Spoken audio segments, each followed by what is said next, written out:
जय गुरु परम दयाल परम प्रेममय श्री श्री ठाकुर अनुकूल चंद्रेर चरणे आमार प्रणाम जानिए समस्त दर्शकबृंद भक्तबृंदদের प्रणाम जानिए आमी आमार किछु संक्षिप्त बक्तव्य बलार चेष्टा करछि। श्री श्री ठाकुर अनुकूल चंद्रेर एकटा बाणी आछे, भालो बोलले उल्टे चले रूढ़ भाषाय प्रतिदान स्वर्गौ यदि मरते आसे तृप्तिते तार नाइको स्थान। এইগুলো হচ্ছে আমাদের কি আছে, ভালো বললে উল্টে চলে।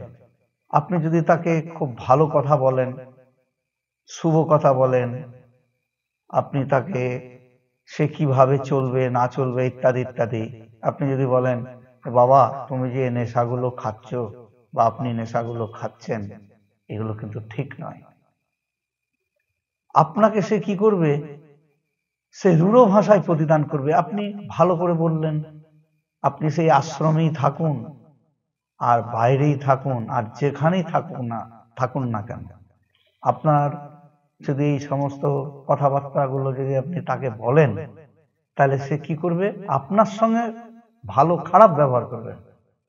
কারণ আপনি তাকে ভালো বলছেন, ভালো করার চেষ্টা করছেন, সে কিন্তু শুনবে না। এগুলো কিছু কিন্তু জন্মগত সংস্কার আছে। ঠাকুরের একটা আছে জন্মগত ভ্রষ্ট যারা, এটাও একটা ঠাকুরের বাণীও আছে। এই বাণীটাও কিন্তু এটার সঙ্গে একটা প্রযোজ্য হয়। তার কারণ আমরা যদি সত্যি ইষ্টের হই, আমরা যদি শ্রী শ্রী ঠাকুর অনুকূল চন্দ্রকে সত্যি ভালোবাসি বা তাকে ভালোবাসার সামান্যতম চেষ্টা করি, তাহলে তিনি বলছেন মাছ মাংস খাসনে আর পেঁয়াজ রসুন মাদক ছাড়, আমিষে বিধান উত্তেজিত অযথা জর্জরিত। এই যে তিনি বলছেন মাদক ছাড়ার কথা বলছেন, মাদক মানে তামাক জাতীয় গুটকা বিড়ি টিড়ি সমস্ত কিছুই কিন্তু মাদকের মধ্যে পড়ছে।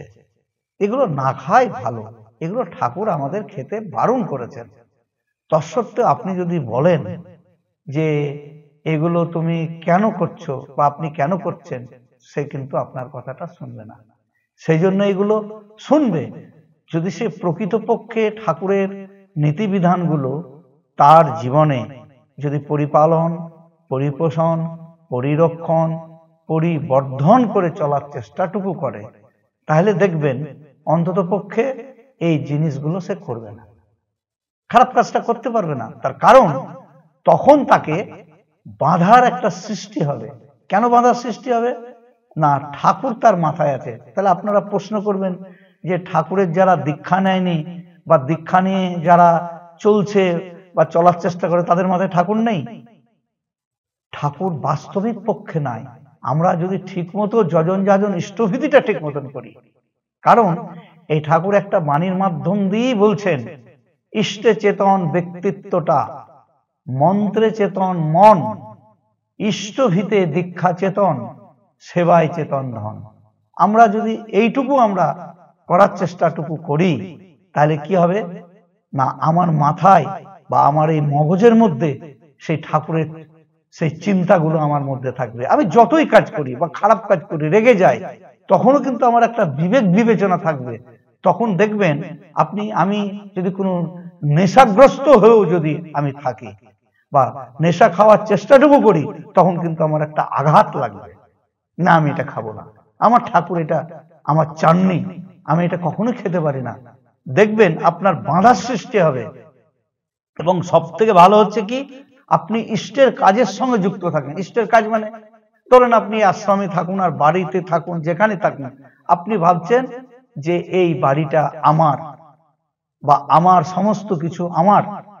এইটা নিয়ে যদি ধরেন কোনো ভালো ভালো লোক আসে এখানে, যেমন আমাদের আশ্রম ঠাকুর অনুকূল চন্দ্র সৎসঙ্গ মিশন সাধনপীঠ, আপনি খাওয়া দাওয়া করলেন, সামান্য একটু বিশ্রাম নিলেন, আসে যে আমাদের এই মানুষজন গুলো আসে বিভিন্ন ধরনের জাতি ধর্ম বর্ণ নির্বিশেষে, তাদেরকে আপনি যাজন করলেন এবং যাজন করে তাদেরকে আপনারা ডাকলেন এবং এই সমস্ত কথাগুলো বললেন, ঠাকুরের কথাগুলো বললেন, তাহলে কি হবে না, এগুলো করলে কি হবে, আপনার এই জিনিসগুলো আসবে না, তখন আপনার বাধার সৃষ্টি করবে।